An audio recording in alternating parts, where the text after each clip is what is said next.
자, 수업하겠습니다. 안녕하십니까? 안녕하세요. 예, 반갑습니다. 오늘 이제 우리 중개사법 이론 특강을 할 건데, 지금 갖고 계신 여러분 자료가 여러분 선배들이 다 합격하셨던 그런 자료예요. 이 자료만 가지고 한 3번 정도만 보면 지금 여러분 뭐 몇 점 맞으실지 모르겠는데 한 20점 정도는 업 될 거예요. 그러니까 이런 정도로. 그리고 한 가지 좀 전달 말씀은 6월 1일 날 법이 좀 개정이 좀 됐어요. 몇 개, 한 3, 4개. 그래서 그거까지 다 반영이 된 겁니다. 이제 4월 18일 날 개정된 거, 6월 1일 날 개정된 것까지 해서 전부 개정이 된 거니까 이 자료만 가지고 정리하시면 될 것 같아요. 그리고 전체 30몇 장 정도 될 것 같은데요. 맨 마지막 장 한번 봐주실래요?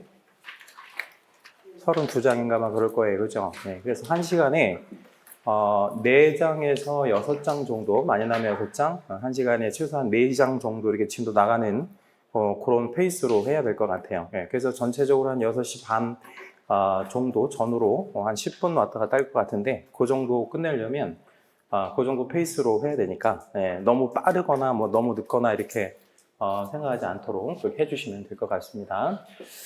전체적으로 그 문제도 중간중간에 좀 실어놨는데 이론 위주로 정리를 하도록 그렇게 하겠습니다. 자, 우리 이제 1페이지부터 볼 건데 화면을 조금 확대시켜 가지고요. 이거 총칙 용어 파트 한번 좀 보도록 할게요. 자, 재정 목적이 나와 있는데 이 재정 목적은 어쩌다 한번 나오는 그런 주제에서 뭐 썩 중요하거나 그러진 않습니다. 그리고 박스에 있는 것만 한번 읽어볼게요. 공인중개사법은 누구의 업무에 관해서 정하도록 하고 있죠? 공인중개사, 그렇죠? 네, 공인중개사의 업무에 관해서 정합니다. 그래서 이들의 뭐를 이렇게 제고하는 거냐면 뭐를 제고하죠? 전문성을 제고하고, 그죠? 네, 전문성을 제고하고, 그리고 이들이 종사하는 산업이 있어요. 이들이 종사하는 산업이 무슨 산업이에요?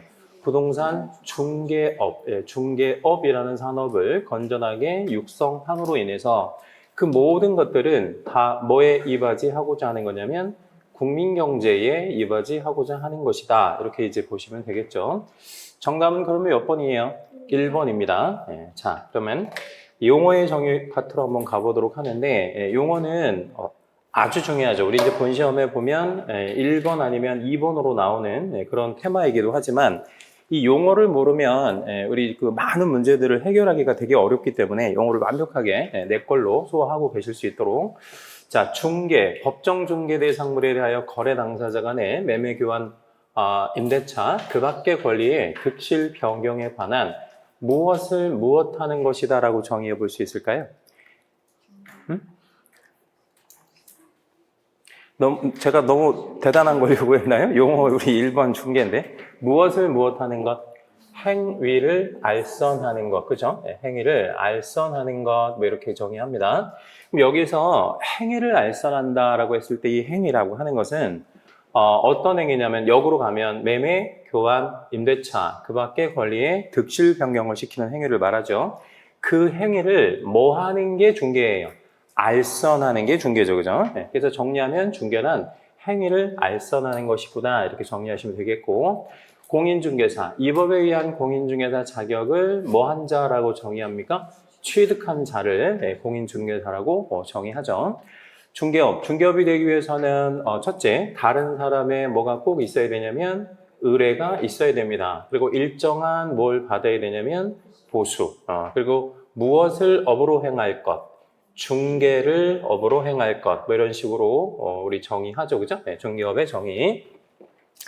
자, 개업공인중개사, 이 법에 의하여 중개사무소 무엇한 자를 개공이라고 정의해요? 등록한 자. 자격을 취득한 자를 공인중개사, 등록한 자는 뭐라고 부르고요? 개업공인중개사. 그러니까 공인중개사하고 개업공인중개사는 완전히 다른 말이죠. 자, 소속공인중개사, 개공에 소속된 공인중개사, 가로에 개공인 법인의 사원 또는 임원으로서 공인중개사인 자는 포함한다. 로서 우리 소공은 두 가지 업무. 첫째는 무슨 업무를 수행하는 업무를 할 수 있냐면 중개 업무를 수행하는 업무. 두 번째는 개업공인중개사의 중개 업무를, 그렇죠? 중개 업무를 뭐 하는 자? 보조하는 자를 소속 공인중개사라고 정의합니다. 자, 중개보조원인 맨 앞부분에 뭐 아닌 자라는 표현이 꼭 나와줘야 돼요. 공인중개사가 아닌 자로서 이런 말 꼭 나와줘야 되겠죠. 개공에 소속되어 중개대상물에 대한 현장 안내, 일반 서무 등 개업공인중개사의 중개업무와 관련한 무슨 업무를 보조하는 자를 말하냐면 단순한 업무를 보조하는 자를 말합니다. 자, 올해 시험에 특별히 중개보조원 용어의 정의에서 나올 가능성이 매우 높죠, 그죠? 중개보조원에 여러 가지 의무구도 생기고 또 채용상한제도 생기다 보니까 용어에서도 중개보조원을 정답 처리할 가능성이 굉장히 높아요. 그러니까 정리하실 거는 소속공인중개사하고 중개보조원의 차이점 같은 거. 그러면 자, 일단 간단하게 몇 개만 얘기해 볼까요? 소공은 자격이 있는, 없는. 있는, 중개보조는 자격이 없는. 그리고 소공은 중개업무를 수행할 수 있는, 없는. 소공은요, 중개업무를 수행할 수 있죠. 근데 중개보조는 중개업무를 수행하는 게 아니라 무슨 업무만 수행하죠? 단순한 업무만 보조하는 거. 이런 것들 잘 정리해 주셔야 되고. 개업공인중개사 등자 붙었다 이죠. 등자. 개공, 소공, 그리고 누구까지 포함이에요? 중개, 보조원, 법인의 사원 또는 임원까지를 모두 포함하는 그런 개념이죠. 고용인인 그 소공과 중개 보조원을 포함해서 우리 개업공인중개사의 종업원 자체를 고용인이구나 이렇게 표현합니다. 자, 그럼 이제 우리 용어랑 관련해 가지고요. 문제, OX 문제 한번 좀 보도록 하는데 여기 나와 있는 내용들이 전체적으로 하나 정도의 문제는 우리 본 시험에 하나 내지 2개 정도는 나올 거예요. 굉장히 중요하게 생각을 해주셔야 돼요. 오른쪽 거.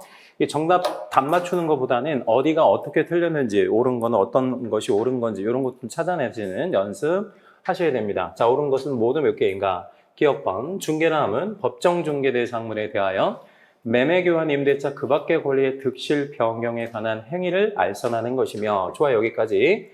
그 밖의 권리에는 저당권, 유치권, 질권과 같은 담보물권 모두를 포함한다 이러거든요. 하나씩 한번 살펴보도록 할게요. 일단 여기까지는 맞아요. 여기까지는 맞는데 그 밖의 권리에 일단 저당권 들어가요, 안 들어가요? 들어가죠. 저당권 같은 거 우리 득실 변경에 개입할 수 있잖아요. 그쵸? 우리 대출할선 같은 거 우리 개입할 수 있으니까. 그 다음, 유치권은 우리 중개할 수 있는 권리예요? 아니면 할 수 없는 권리예요? 있을 수도 있고, 없을 수도 있고, 요거는 우리 세모로 처리하겠습니다. 자, 그러니까 세모로 처리하는 건 뭐냐면, 유치권이 뭐 되는 과정에는? 성립하는 과정에는 개입할 여지가 없고, 이미 만들어진 유치권이 뭐 되는 과정? 양도, 이전되는 과정에는 또 중개가 개입될 여지가 있고 그렇잖아요. 그쵸? 질권은 그러면 O, 세모, X 중에 뭐 하셔야 돼요? 질권 나왔잖아, 질권. 그러면 O, 세모, X 중에 이건 X. 왜 질권은 X 하셔야 되냐면 질권은 어디에 오는 권리가 아니죠? 부동산에 오는 게 아니잖아요. 그죠? 이거는 동산, 동산에만 오는 거니까 동그라미, 세모, 우리 X 이렇게 표현하면 되니까 전체적으로 기억권은 틀린 겁니다. 그렇죠? 여기 보면 질권 같은 게 들어가 있기 때문에. 니은번, 저당권 등 담보물권의 설정에 관한 행위의 알선이, 여기서 말하는 행위의 알선이 금전 소비대차 알선에 부수하여 이루어진 경우에는 중개에 해당하지 않는다라고 했는데, 일단 이렇게 한번 생각해 볼게요. 여기서 여기까지 단락을 한 번만 끊어봐 주실래요? 저랑 같이 이렇게. 자, 그러면 저당권 등 담보물권 설정에 관한 행위에 알선하는 게 중개예요? 중개 아니에요? 중개죠, 그죠? 왜냐면 저당권도 중개할 수 있는 권리에 들어가니까. 맞죠, 그죠? 그런데 그런 저당권 같은 담보물권이 금전 소비대차 알선의 부수에서 이루어졌대요. 그러니까 돈을 빌려주고 빌려받는 과정에서. 그럼 얼마든지 개입할 수 있잖아. 그러면 요게 중개니까, 요 앞에 있는 행위가 중개니까 이거는 중개가 아니다 하더라도 그런 경우로 하더라도 중개에 해당하지 않는다고 해야 돼? 아니면 중개에 해당한다고 해야 돼? 해당한다고 해야지. 여기 주된 행위가 여기 중개에 들어가니까. 그러니까 이 대개는 저당권이 금전 때문에 설정이 되어지는 거니까 요 편이 나오면 해당한다라고 해줘야 되겠죠. 저당권 같은 것도. 요거 우리 출제 굉장히 잘 되는 그런 판례 지문입니다. 다만 이 말이 없었다라고 한번 가정을 해볼게요. 여기 보면 그 미음번을 한번 볼까요? 네, 미음번 먼저 봅시다. 금전채권, 네, 금전채권만 나왔어요. 중개대상물이 아니므로 금전채권 매매계약을 중개한 것은 자, 여기서 여기까지는 지금 기억번에서 제가 밑줄 친 부분은 저당권에 대한 언급이 없잖아요. 그쵸? 네, 그러면 니은번하고 비읍번하고 사실은 내용이 같은 내용이에요. 근데 여기 니은번은 뭐를 설정하는 과정에 금전소비대차가 부수한 거예요. 저당권이. 그러니까 주된 행위가 얘인데 여기 비읍번은 지금 저당권이 잡히지를 않았잖아요. 그냥 뭐만 넘어가고 그런 거예요. 금전채권, 네, 그 받을 돈, 이건 돈이잖아요. 따라서 여기 미음번은 중개에 해당하지 않는다 그러면 OX. 이건 O. 왜냐면 여기는 저당권이 개입되어 있지 않으니까. 다시 말씀드리면 중개가 되려면 어떤 권리의 득실 변경이 있어야 되거든요. 여기다 우리 채색 하나만 좀 해주세요. 권리의 득실 변경이 있어야 되거든. 뭐 소유권이 넘어가든, 뭐 저당권이 넘어가든 뭐가 득실 변경이 있어야 되잖아요. 예를 하나 좀 들어볼게요. 여러분이 이 학원 건물을 양수하는 과정에 매매계약하는 과정에 개입했대요. 그러면 무슨 권리에 개입한 거예요? 소유권. 그러니까 어떤 권리의 득실 변경에 개입하는 게 중개란 말이에요. 근데 여기 보면 니은번에는 저당권 같은 담보물권 설정 행위에 개입을 했잖아요. 그건 중개가 맞아.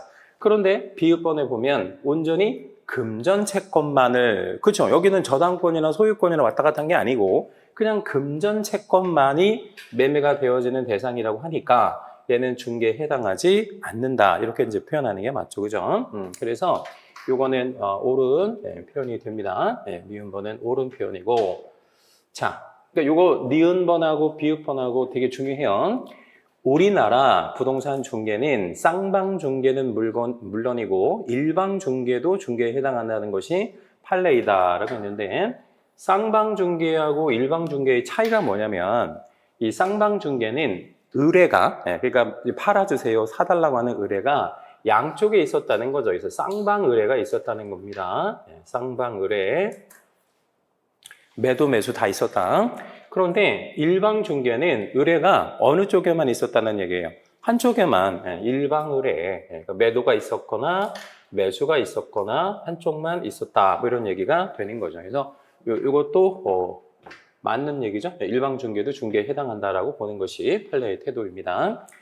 자, 그 다음 니을번 중개 행위의 성격은 사실행위이나 우리 중개 행위의 성격은 사실행위죠. 그죠? 우리는 법률행위를 하는 게 아니고 그래서 중개행위의 대상은 법률행위이다. 따라서 중개행위가 성립하기 위해서는 법률행위가 존재하여야 한다. 그 말은 이 법률행위라는 게 뭐예요? 계약이 존재하고 있어야 된다는 얘기죠. 여기는 채색 하나만 하겠습니다. 중개행위의 성격은 사실행위지만 중개행위의 대상은 법률행위다. 우리 대법원의 정의예요. 대법원의 정의.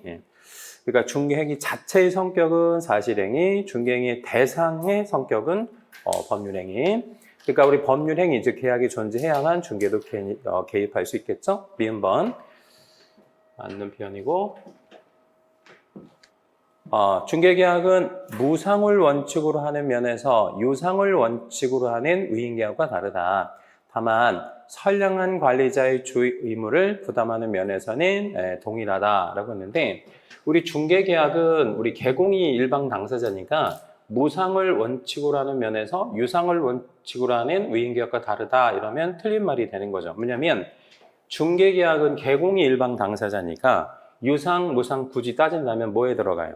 유상. 여기 무상이 틀렸고 그 다음에 유상을 원칙으로 하는 위임계약에서 위임계약은 무상을 원칙으로 하죠. 오히려 또 유상을 원칙으로 하는 게 아니라 바뀐 거예요. 그럼 이거 옳은 문장으로 한번 바꿔봐 드릴게요.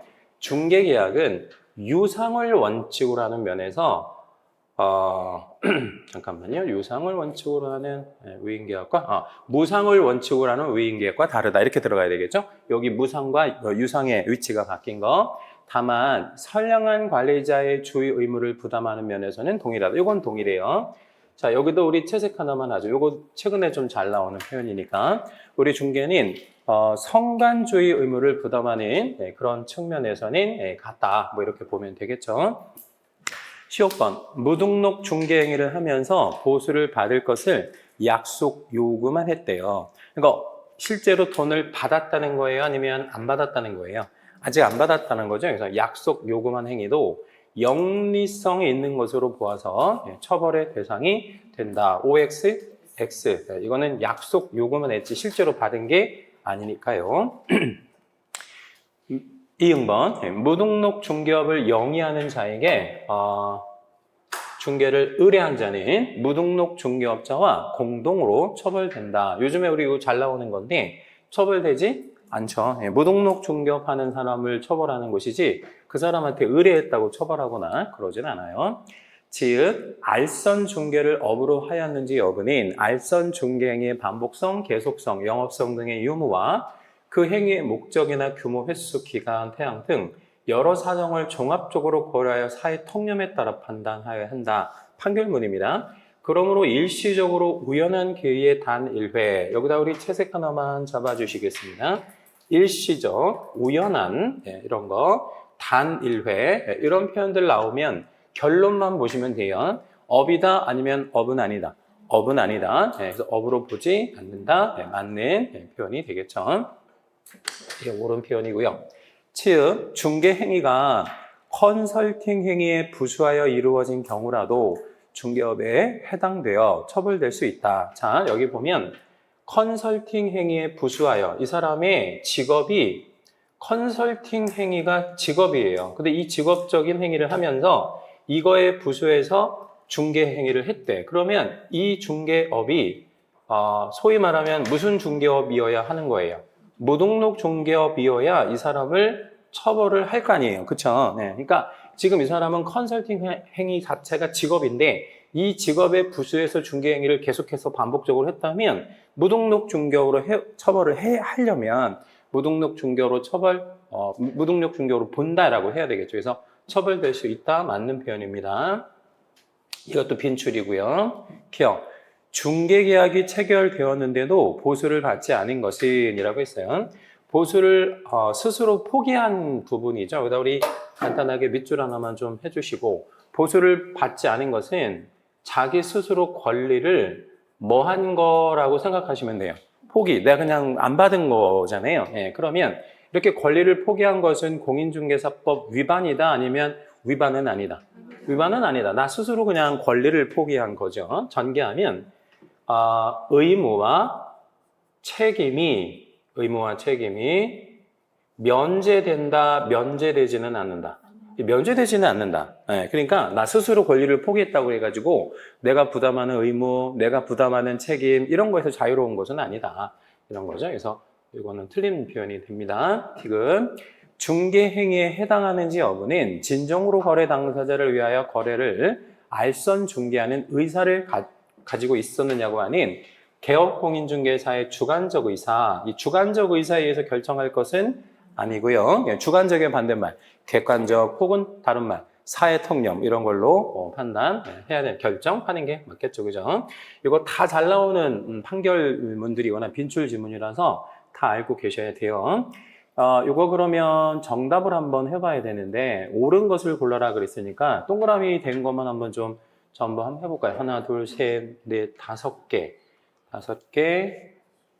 5개네요? 그럼 정답은 몇 번? 1번. 1번으로. OX 잘 처리하셨죠? 자, 이제 우리 2번 테마로 한번 가보는데 중개대상물과 중개대상 권리의 비교 정리 뭐 이렇게 있어요. 자, 여기도 한번 확대를 좀 해서 여러분 좀 보시기 좋게 한번 이 부분만 확대 한번 해보겠습니다. 이쪽 중개대상물 쪽에서도 매년 해마다 하나 정도의 문제가 출제가 되어집니다. 근데 크게 두 가지 파트가 있어요. 하나는 중개대상 물건을 물어보는 문제가 하나가 있고 중개대상 권리를 물어보기도 하고 그래요. 그러니까 뭐 아니면 뭐를 물어보는 거냐면 물건 아니면 권리를 물어봐요. 그렇죠? 그럼 물건 아니면 권리를 물어보는데 물건은 요거 세 가지를 대입하셔서 이게 성립이 되면 중개대상물이 되는 거고 권리는 뭐만 대입을 한번 해보시면 되는 거냐면 아까 우리 보셨던 것 중에서 법률행위, 이 법률행위가 뭐예요? 계약이라고 하는 거 무슨 계약이라고 하는 것을 계약을 통해서 득실 변경이 이루어지는 권리다. 그러면 이거는 중개가 될 수 있는 거구나. 이렇게 생각하시면 돼요. 그래서 계약이라는 단어를 붙여가지고 이게 말이 되느냐 안 되느냐 이걸 가지고 판단하면 되는 거예요.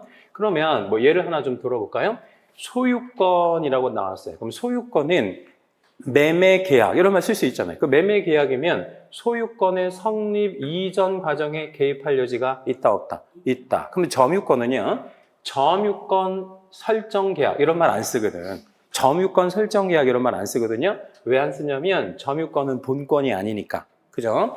근데 점유권은 또 양도 양수 계약 이런 말도 쓰지 않아요. 네, 그 점유권이라고 하는 것 자체가 계약으로 이전되어지는 권리가 아니라 그런 식으로 판단하면 되는 겁니다.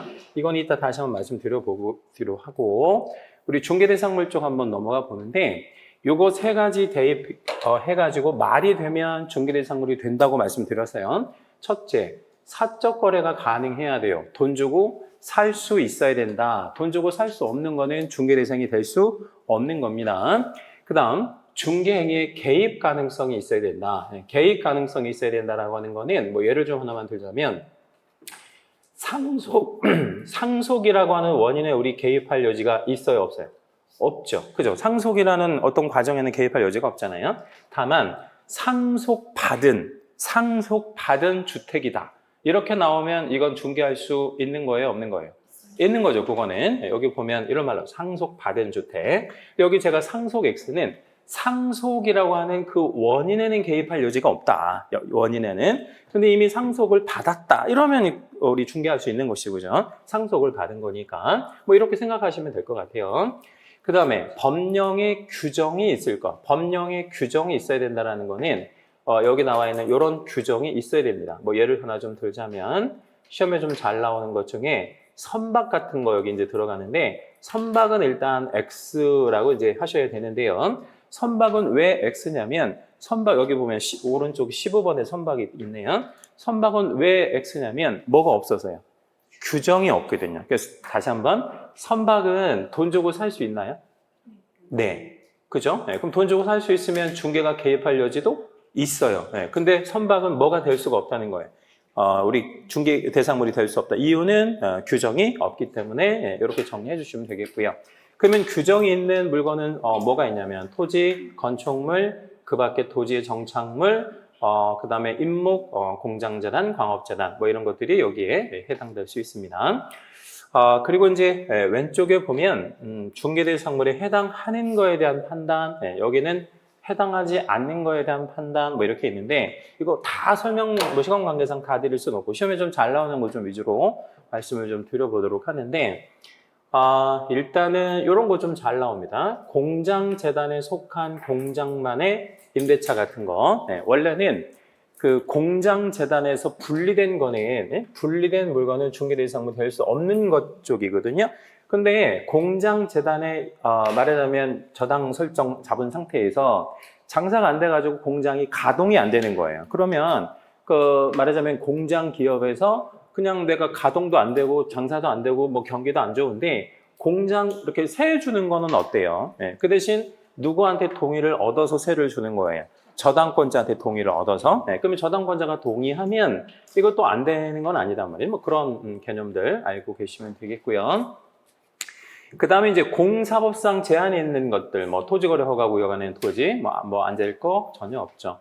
그 다음에 분양권, 입주권 이런 거 한번 좀 채색 한번만 잡아볼 건데, 여러분 분양권하고 입주권이 있을 때 분양권하고 입주권은 조금 성격이 다르다라고 생각해 주시면 좋아요. 여기도 한번 좀 제가 적어 드릴게요.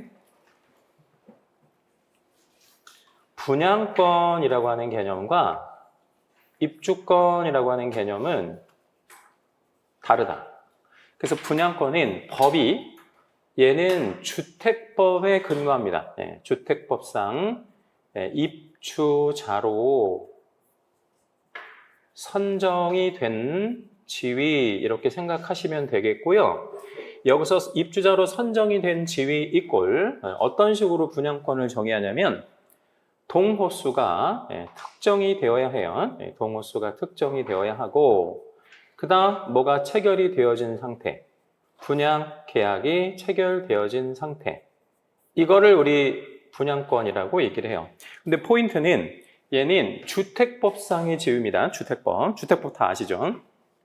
반대로 입주권은 주택법상 제도가 아니고 도시 및 주거환경 정비법. 도시 및 주거환경 정비법. 한번 적어볼게요. 도시 및 주거환경 정비법.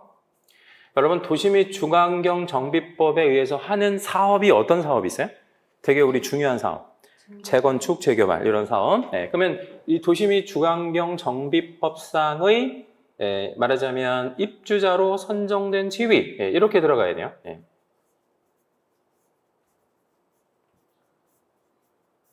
그럼 여기서 입주자로 선정된 지위는 어떤 지위가 있냐면 얘는 재건축이나 재개발이나 뭐 이런 조합원 지위를 얘기하는 거죠. 재건축, 재개발의 조합원 지위. 이렇게 생각해 주시면 돼요. 근데 여기 보면 이런 말이 나와요. 이렇게 보시면 이건 색깔을 조금 달리 해볼게요. 입주권인데 똑같은 입주권이라는 말로 주지만 입주자로 선정될 수 있는 지위가 아니라 선정이 뭐래요?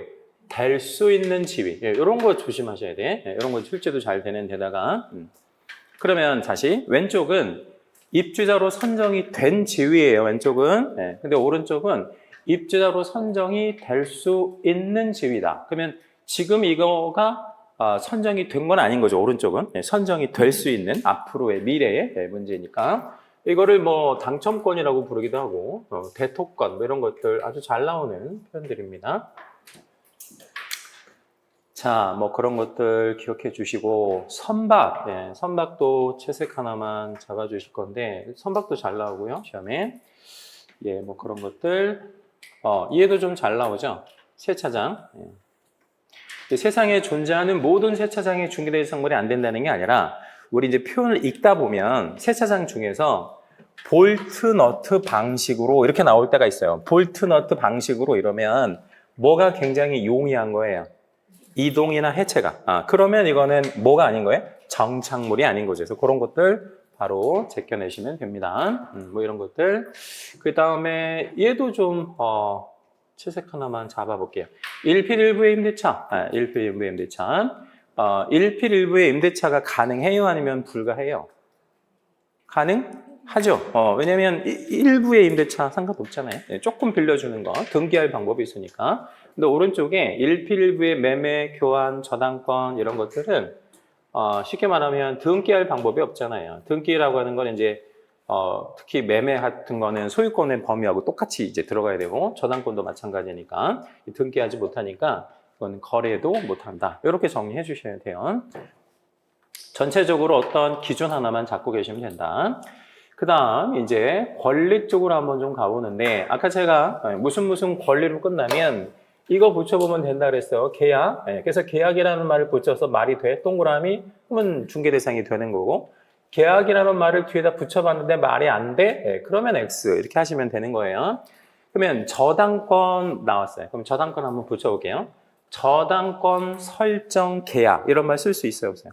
있죠. 요거 담보 가등기 양도 양수 계약. 담보 가등기 이전시킬 수 있어요, 없어요? 있죠. 양도 할 수 있으니까 담보 가등기 양도 양수 계약. O 이렇게 정리하면 되겠고. 유치권 나왔는데 여기다 우리 별 하나만 잡을게요. 아까 우리 세무로 했던 거. 유치권 설정 계약 이런 말 쓰지 않죠. 유치권 설정 계약 이런 말 안 쓰잖아요. 왜 안 쓰냐면 유치권은 법정 담보 물건이니까. 그죠? 여기 한번 적어드릴까? 법정 담보 물건이니까 그렇죠? 여기는 X. 다만 이미 만들어지는 유치권이 뭐 되는 과정에 개입할 여지가 있어 우리가 양도 이전하는 과정에 여기는 이제 유치권 양도 양수 계약. 그 다음에 질권은 아까 어디에 오는 권리가 아니라고 말씀드렸죠? 부동산에 오는 권리가 아니에요. 그러면 질권은 어디에 와요? 동산, 권리 뭐 이런 데만 오는 거죠. 그러니까 질권은 바로 제끼셔야 되고 전세권 설정 계약, 전세권 이전 계약 모두 가능합니다. 다만 농지 불가 이렇게 되어 있는데 이건 뭐냐면 우리 민법 303조에 보면 농지에는 전세권 설정을 못한다. 이렇게 우리 민법에 정의하고 있는데 이거는 어디까지나 민법상의 제도이고요. 민법상. 또 공법으로 넘어가면 도시지역 안의 농지는 전세권을 또 잡을 수 있습니다. 이거 한번 답변해 주실 분. 이게 왜 도시지역 안의 농지는 민법에서는 303조의 전세권을 못 잡는다고 해놨는데 공법상으로 보면 도시지역 안의 농지는 또 가능하거든요. 이게 왜 가능한지 얘기 한번 해주실 분. 도시니까? 도시지역 내의 농지는 전세권을 잡을 수 있거든요. 공법상으로 보면 또 왜 그럴까요? 이유.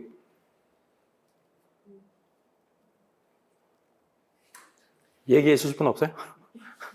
자, 우리 도시지역 안의 농지는 용도지역을 도시지역이라는 걸 지정을 할 때 이 해당하는 농지는 전용협의를 거쳐야 합니다. 그래서 전용협의가 거쳐진 농지예요. 농지법 문제에서 전용협의된 이런 말 나오면 뭐 아니라고 생각하시라 그랬어요? 농지 아니다. 그래서 도시지역 안의 농지는 농지가 아닌 걸로 이해하시면 돼요. 다시 한번. 민법 303조로 보면 농지에는 전세권을 못 잡아요. 그렇죠? 그런데 도시지역 안의 농지는 전세권을 또 잡을 수 있다. 공법으로 보면 또 그렇게 좀 구분하시면 돼요. 이유는 전용협의가 된 거라서 그렇습니다. 지상권 설정계약, 지상권 양도계약 다 가능하고 지역권 설정계약, 지역권 양도계약 모두 가능하죠. 다만 이제 지역권 같은 경우에는 요역제하고 부종성이 있기 때문에 이거를 분리하는 양도는 안 되겠죠. 부정성이 있으니까.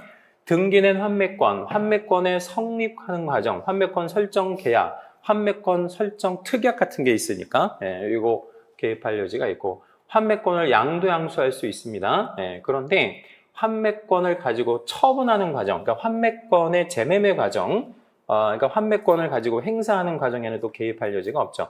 왜냐하면 이거는 일종의 형성권이라서 그래요. 형성권. 환매권을 가진 자가 환매권을 행사해서 찾아오기만 하면 되는 그런 거라서요. 부동산 임차권은 임대차 계약이라는 개념을 통해서 득실 변경 전 과정에 개입할 여지가 있고요. 여기다 우리 발언 한번 할게요. 법정 지상권, 법정 전환권 이렇게 법정자가 들어가면 유치권하고 똑같아요. 법정자잖아요. 그러면 왼쪽에 OX 법률의 규정에 의하여 이렇게 들어갔잖아요. 그럼 왼쪽은 OX, X, 오른쪽은 O. 왜? 양도. 그러니까 아주 잘 물어보는 거는 민법에서도 잘 물어봐요. 법정 지상권을 양도할 수 있냐 이렇게 물어본다고. 법정 지상권 양도할 수 있어요, 없어요? 있죠. 그럼 양도 양수 계약이 존재하니까. 분묘기지권은 일신 전속적 권리이므로 둘 다 X. 그죠? 이거는 일신 전속적인 권리. 사고팔고하는 그런 권리가 아니죠. 금전채권 중요합니다. 금전채권은 받을 돈이라는 뜻이 그냥 받을 돈. 금전채권만 달랑 나오면 저당권 없이 금전채권만 달랑 나오면 얘는 부동산이 아니라 그냥 돈이니까 이건 중개 대상이 될 수 없는 권리로 이해하시면 돼요. 그래서 보통 출제가 유치권 물어보거나 법정지상권 물어보거나 금전채권 물어보거나 아무튼 이렇게 원리로 기억해 주시면 됩니다. 자, 됐고 이제 넘어가 보죠. 3페이지 결격사유. 자, 올해 이제 결격사유는 출제가 당연히 될 거고 이유는 개정도 있었죠, 그죠? 그리고 결격사유 관련해서 내용을 한 번씩 좀 볼게요. 미성년자는 어떻게 해야 결격에서 벗어납니까? 해소사유. 성년이 돼야죠. 만이 몇 세죠? 19세 도달. 이렇게 한번 메모해 주실래요? 그러니까 언제 풀려 나가느냐? 만 19세. 옆에 보니까 성년 의제, 뭐 신권자의 동의 이런 거 가지고는 안 된다는 거죠. 부모가 동의한다고 해서 미성년자가 결격에서 벗어나는 건 아니고, 그러니까 미성년자가 개공이 되는 유일한 방법은 뭐를 먹어야 돼요? 나이 먹어야 돼. 그 다음에 피성년 후견인, 피한증 후견인은 이거는 법원으로부터 이거 심판 받은 거니까 법원으로부터 무슨 심판을 받아야 되냐면 종료 심판. 종료 심판을 받으면 결격에서 해소. 파산 선고를 받고 복권되지 아니한 자는 어떻게 풀려요? 요 글자 그대로 파산 선고를 받고 복권되지 않은 자는 언제 풀려요? 복권 판결을 받거나 복권 판결을 받거나 아니면 하나 더 적어볼게요. 법정 복권이 되거나 그죠? 네, 법정 복권이 되거나 뭐 이런 거죠. 여기서 한 가지만 기억할 거는 법률의 규정에서 복권되는 거는 몇 년이 지나면 법률의 규정에서 복권되죠? 10년, 10년 네, 경과. 이것도 하나 같이 메모해 주시면 좋고요. 10년이 지나면 법률의 규정에서 복권된다. 자, 그리고 금고형 이상의 실형 선고를 받고 금고형 이상의 실형 선고를 받고 집행이 종료됐다. 이거 이따 좀 중요하게 작용할 건데 금고형 이상 실형이면 뭐하고 뭐가 들어가는 거죠? 금고형 이상이니까 실형. 그러면 뭐하고 징역과 금고. 그렇죠? 금고보다 센 게 징역이니까 두 개 다 포함하는 개념이고 실형을 받았다 그러면 이제 교도소로 갔는데 나오는 거 집행 종료. 그리고 나와도 추가 몇 년은 기다려야 돼요. 3년. 추가 3년을 더 기다려야 된다. 가석방은 무기수에서 이제 가석방이 됐다 그러면 남은 형기, 잔형기에다가 더하기 3년, 무기수에서의 가석방이다 그러면 10년에다가 다시 3년 이런 식으로 해줘야 되고 집행면제는 특별사면과 일반사면이 있는데 특별사면은 뭐를 빼주는 거냐면 자녀형기, 자녀형기를 면제해 주는 겁니다. 자, 그럼 질문 하나 드릴게요. 오늘 만기석방이 오늘 됐어요. 아니면 오늘 가석방이 됐어요. 아니면 오늘 특별사면으로 풀려났어요. 서로 세 가지 말씀드렸는데 서로 다르죠, 그죠? 어떻게 다르냐면 만기석방이 되었으면 뭐가 아예 없어지는 거죠? 뭐가 없는 거죠? 자녀형기가. 그러니까 몇 년만 지나면 돼? 3년. 근데 가석방으로 풀려났으면 자녀형기 더하기 3년 해야 되고 특별사면은 뭐하고 똑같긴 한데 만기석방하고 똑같긴 하지만 얘는 사면되어서 없어지는 개념이죠, 그죠? 그러면 이번에는 일반 사면으로 석방이 되었다. 얘는 자녀형기가 없어지는 게 아니고 뭐가 없어지는 거예요? 아예 형의 선고 자체를 취소시켜주는 거죠, 그렇죠? 그래서 여기는 전과를 이제 전과를 삭제. 그러니까 이 앞에서 형의 선고 받은 거 아예 없애주는 그런 거예요. 그러니까 예컨대 오늘 일반 사면으로 풀려났다 그러면 더하기 3년을 해요, 안 해요? 안 하고 그냥 즉시 복권이 되는 거죠. 그러니까 일반 사면이 가장 좋은 거죠. 올해 얘가 제일 중요합니다. 결격에서는 개정이 있었기 때문에 별 3개 잡을게요.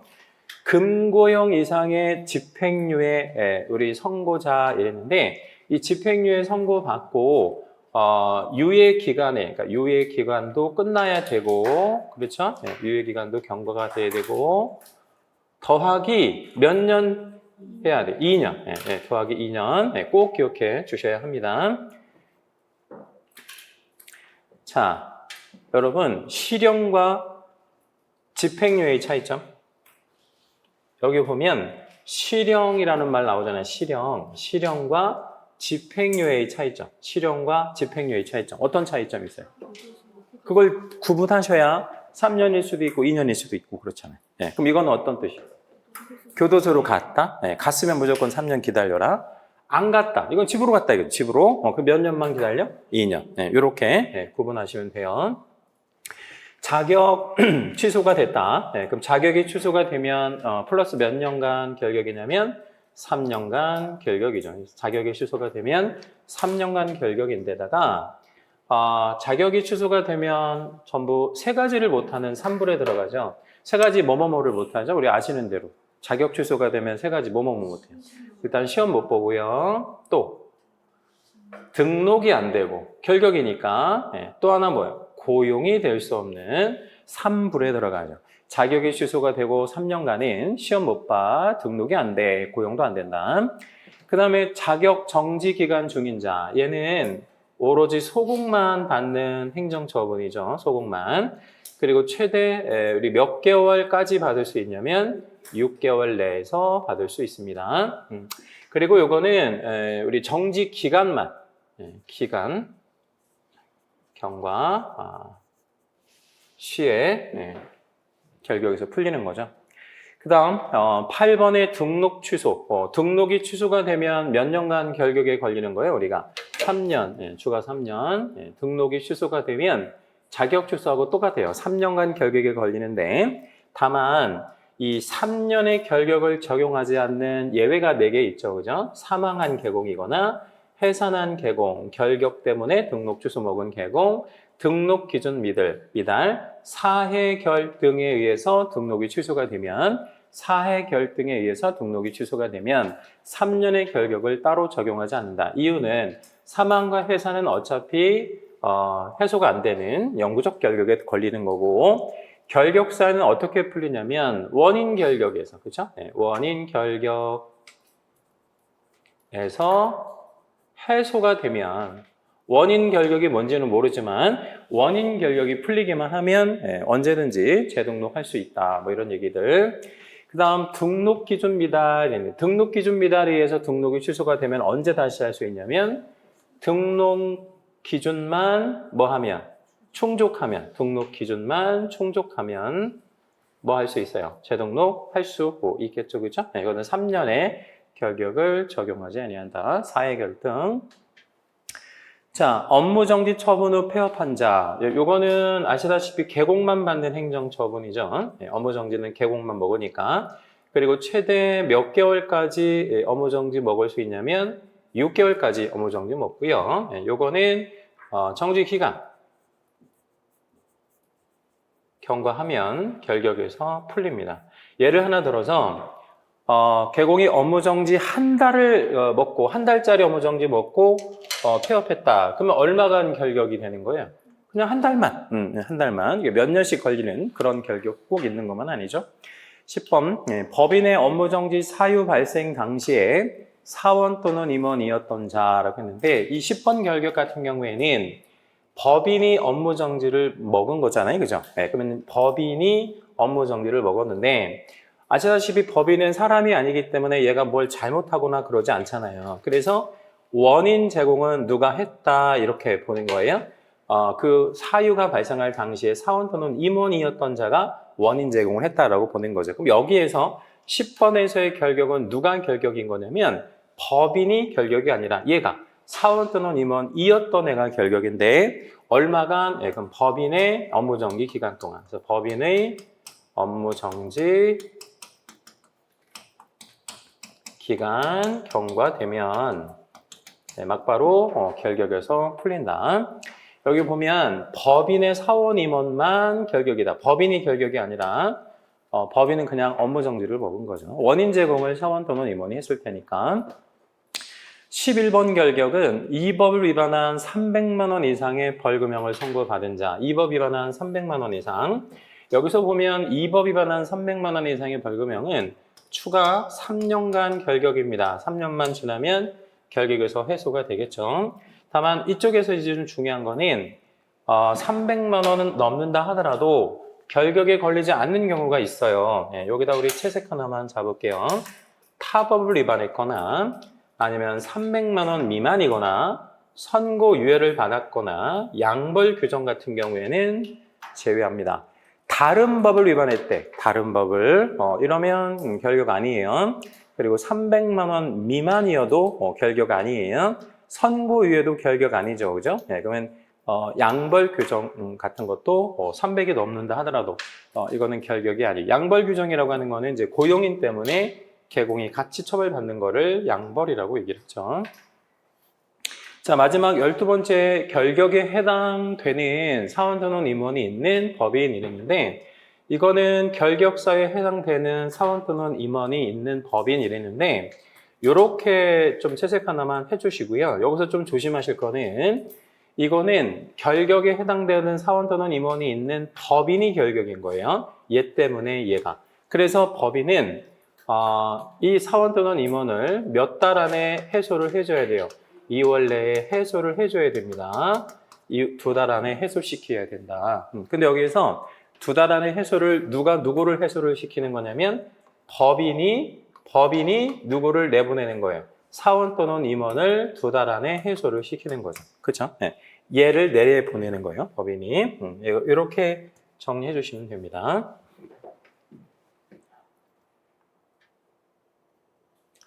예, 이렇게 한번 보시고 여기 밑에다가 요거 하나만 좀 메모 하나 해놓을게요.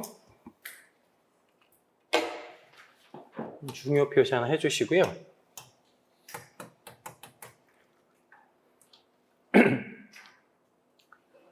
금고 이상 형, 금고 이상의 형, 이 법이든 타 법이든 금고 이상의 형의 선고를 받으면 결격이다 아니면 결격 아니다. 자, 금고 이상의 형의 선고를 받으면 이 법이든 다른 법이든 결격이다 아니다? 이다. 그런데 다른 법률을 위반하여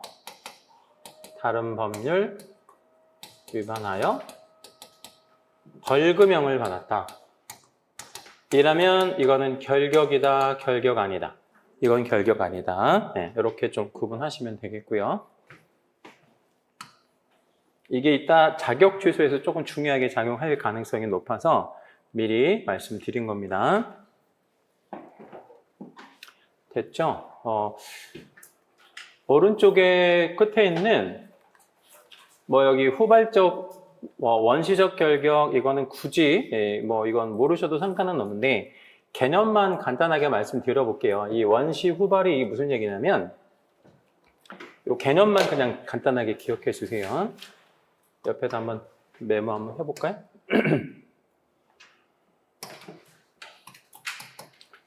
개공이 있고 결격에 걸리면, 그죠? 개공 이후에 결격에 걸렸대. 네, 그러면 이거는 개공이 먼저예요, 결격이 먼저예요? 개공이 먼저인 거잖아요. 그럼 이렇게 오는 결격을 후발적인 결격이라고 얘기를 해요. 그러면 어떻게 하냐면 이 개공의 등록을 취소시킬 거예요. 네, 요 얘기고. 원시적 결격은 이와 달리 처음부터 뭐였어요? 결격이었어요. 처음부터 결격이었던 거예요. 그러면 얘는 애초부터 결격이었으니까 원시적인 거예요? 아니면 후발적인 거예요? 원시적인 거지. 네, 원시적인 거. 네. 그러면 이런 원시적 결격 사유는 등록을 취소시킨다 아니면 취소시킬 수가 없다. 없다. 왜 등록을 취소시킬 수 없다? 등록 자체가 없으니까. 네, 그래서 그냥 요 개념만 알고 계십시오. 요 개념만. 이게 원시적이냐 후발이냐 이거 물어보지는 않으니까 개공일 때 개공이 먼저 주어로 왔으면 이건 후발적 결격이다. 그럼 그때는 반드시 등록을 취소시킬 거고 처음부터 애초의 결격이다 이런 말 나오면 이거는 등록을 취소시킬 수가 없는 거구나. 이 원리만 기억해 주시면 되겠습니다. 자, 됐고요. 잠깐 쉬었다가 다음 시간에 하시도록 하겠습니다.